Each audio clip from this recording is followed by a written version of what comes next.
In this video, I'm going to encourage you to broaden your horizons. What the hell am I talking about this time? Stick around and hang out with me for a few minutes and maybe we'll find out together. Hey there, gang.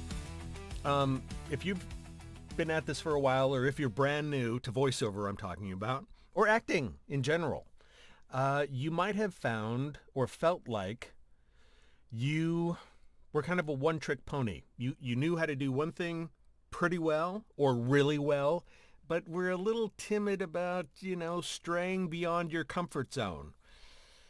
I've been there. By the way, I'm Jan Anderson, voice actor in Salem, Oregon. Thanks for joining me today. So let's talk about the importance of trying on new things, being versatile. Being versatile as an actor is huge. Think about your favorite movie stars or your favorite voice actors. They can do a bunch of different stuff really well. And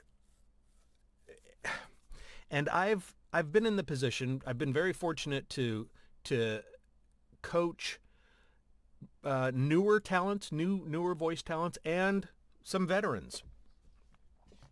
And one thing that I've found is that people can be really reluctant to try on new things.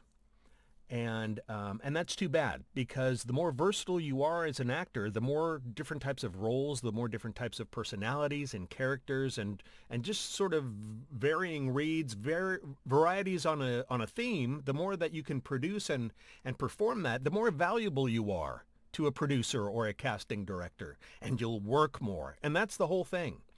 The more versatile let me say that clearly. Maybe. Do I say anything clearly? The more versatile you are, the more you'll work.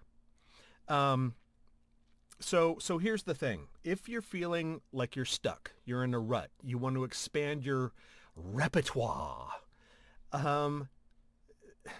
it can be hard for some people, for some adults, because they've lost touch with what it's like to be a kid and to just play, have fun.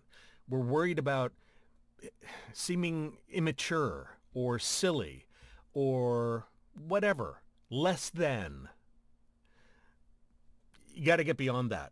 The only way to discover more within yourself is to try stuff.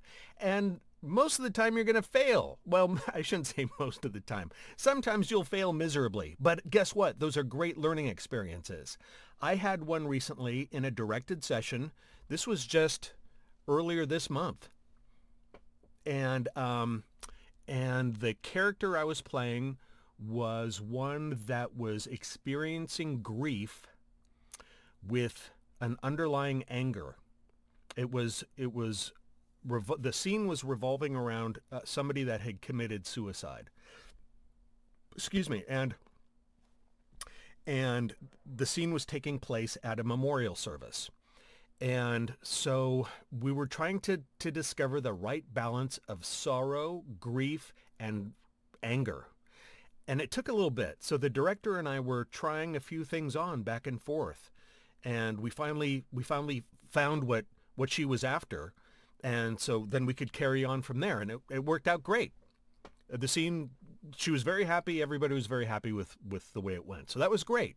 So, but had I not been willing to go there, it would have been even harder. So what I always try to do when I'm trying on new things like this is just to keep an open mind. Be vulnerable. It's okay. Fortunately, I've been on this planet long enough to experience some grief, some sorrow, and some anger. And so I was able to tap into that, and we were able to find what we needed for that character. But sometimes as I mentioned, when I'm coaching people, for instance, what I'll typically do in a coaching session is I'll pick two very different scripts to work through. And sometimes an actor will be really great at a certain read, and I'm just like, oh, that was awesome. But then we go to something else, And boy, it can be a struggle, especially when I'm pushing them to lean more into whatever my direction is. It's funny how sometimes people can be absolutely brilliant at a very serious, empathetic, and by serious, I don't mean heavy. I just mean like a good, solid, you know, conversational commercial read that isn't too emotional one way or the other. Just kind of, you know, straight down the middle, but very convincing, very believable, very relatable. That's fantastic. But try to put them into something with some higher energy or a little silliness or something like that. Ooh, they freeze up.